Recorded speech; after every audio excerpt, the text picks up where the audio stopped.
and you don't know the local language, and suddenly there's fire in your house, so you rush out in the street and you shout.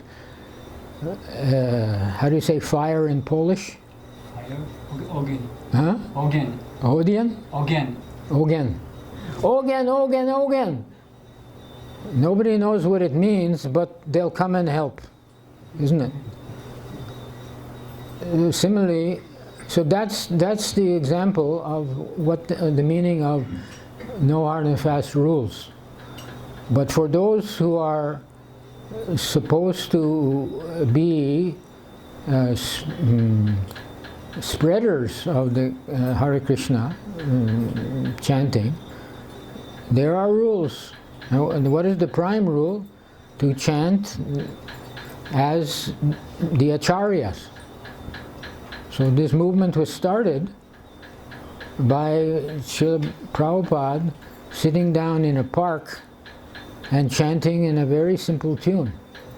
Hare Krishna, Krishna Krishna, Hare Hare. 4 notes, according to Western musical vision. 4 notes. What can be more simple?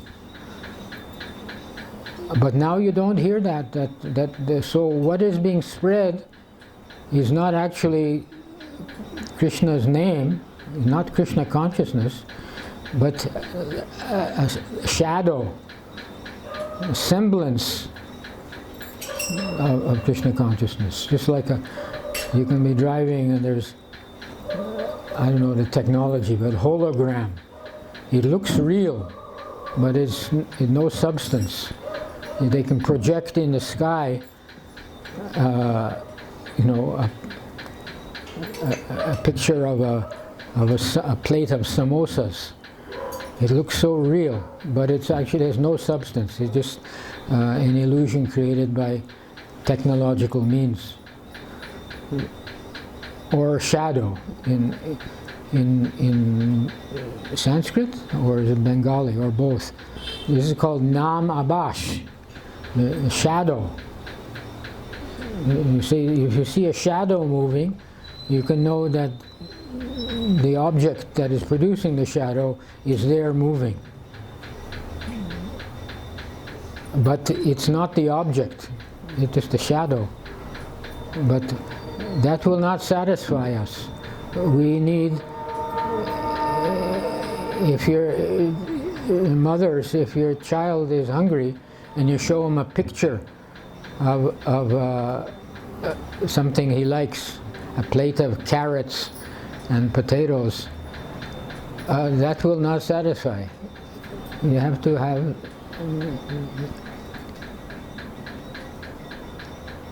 so it's very nice that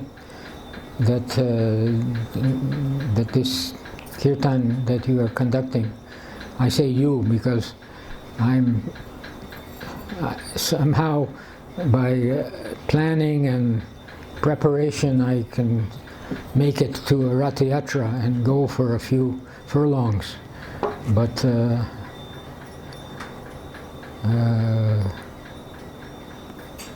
let's see.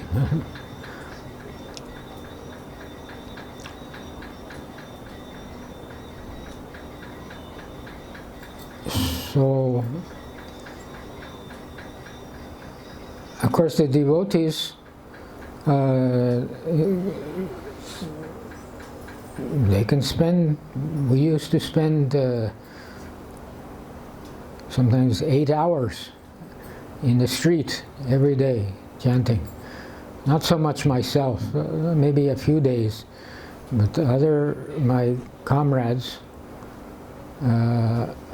But then they had the temple that came back in the late afternoon, and the deity is there, beautiful, and nice pictures on the wall, and it is so it's like Vaikuntha.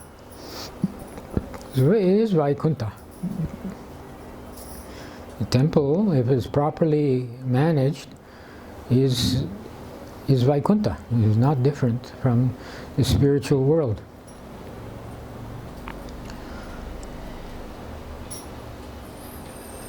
it will have its own effect. Any visitor will be influenced. But if the management is mostly interested in money, then it will not be there. Consciousness of the management affects the outcome. So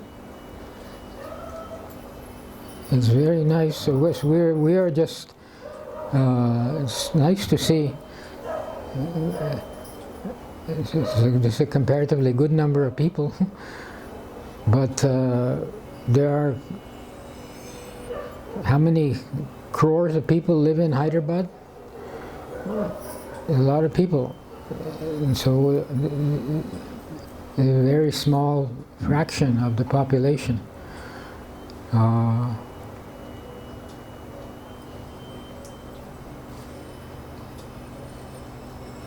Prabhupada's vision is there should be many temples in every city, and each temple should be a place where people can experience actual spiritual happiness by chanting and by hearing and seeing the deity and seeing the devotees nicely dressed and nicely behaved. I said somewhere recently, forgive me if I said it here, I think it was privately, that when long ago, not so long after I had first come to India, I was in a certain city. I won't mention names because even now there's so much political overtones. If you mention Hare, ISKCON temple, such and such a city, then certain people, oh yeah, I heard about what was going.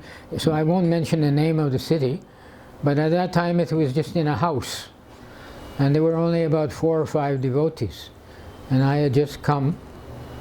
So it was not Janmashtami, it was Chaitanya Mahaprabhu's appearance. Maybe it was Janmashtami. No, I think it was Chaitanya Mahaprabhu's appearance day. And hardly anybody was coming because they didn't even know we were there. We are doing better than they at that time because we are going out. We didn't go out and do kirtan in the street. I don't know.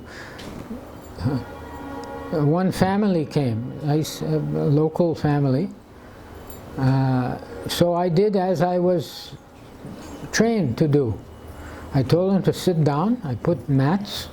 I brought leaf plates or banana leaves, and I brought all the pots and I served them all prasadam.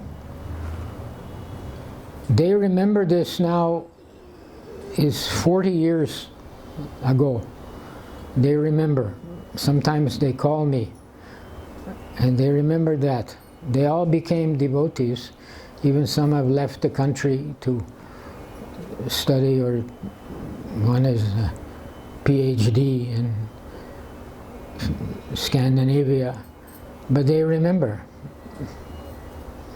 that they became they became faithful to this mission of Chaitanya Mahaprabhu by my simple act, that simple act. So if a few people understand the importance of the devotional service they have accepted, and if they cooperate, then very good things can happen. So we want to spread Krishna consciousness. We don't know. I don't know how we can do it, but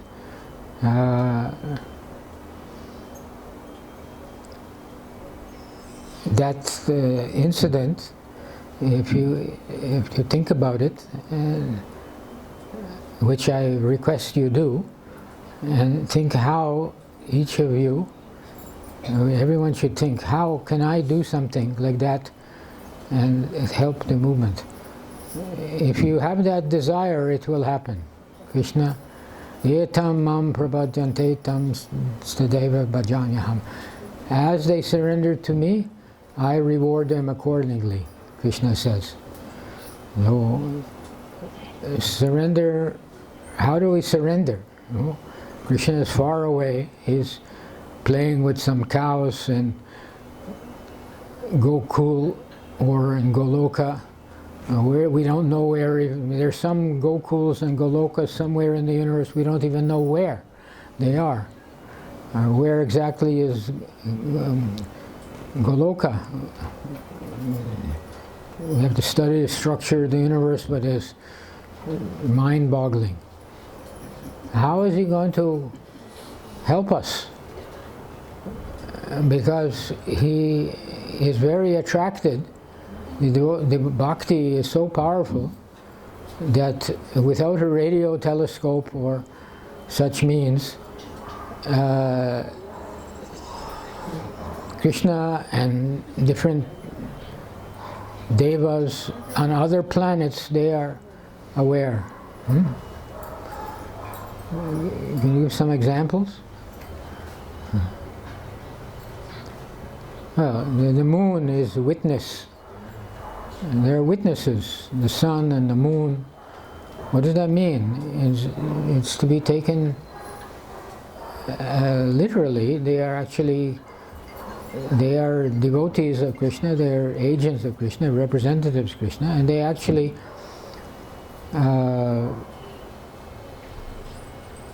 they witness our activities and they monitor our actions. I don't know if they can monitor our feelings, our desires. I think that is only Paramatma who can do that. But they can recommend, you see. And they can carry, and they do carry facility.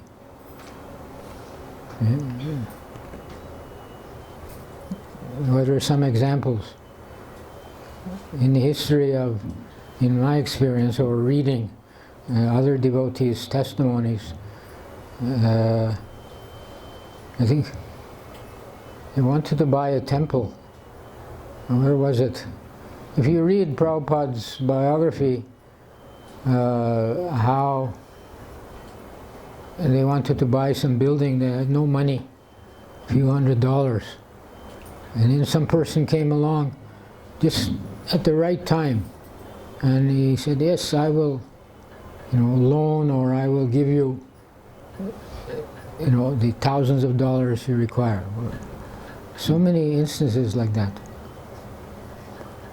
Even in our own activities, I think if we think Krishna through some agent or directly supplies.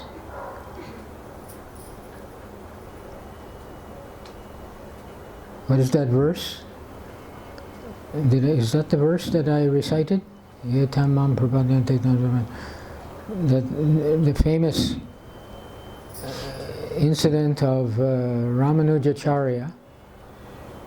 He had translated Bhagavad Gita. I told this story before, but it's very good. That he was translating, and he at a particular time he went to take his regular bath. And it was some festival day, and devotees are sometimes poor, sometimes they're rich, like some kings, but sometimes they're very poor. So Ramanujacharya, he was quite poor. So there was a festival, but they didn't have nice kirana to prepare to. But anyway, he went to take bath, and when he came back, he saw that in the kitchen, the cooking area, were all groceries. He said, "Where did this come from?" So his wife said, You don't know? This boy came, very nice little boy, carrying all these things. He said you had told him to deliver.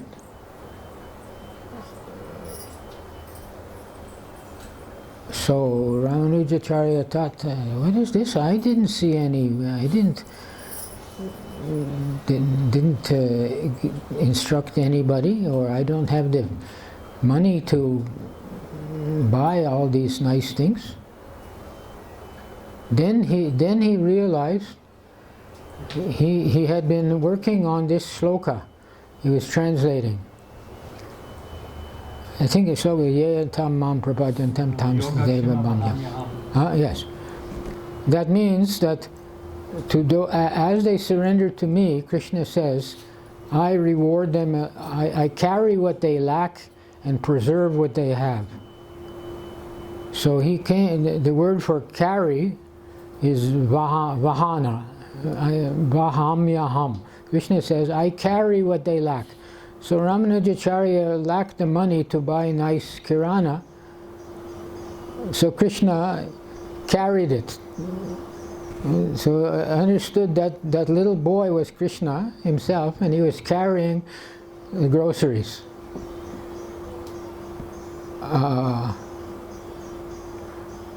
And also his wife said he was a very nice little boy, but one thing about him, on his back he had some scar.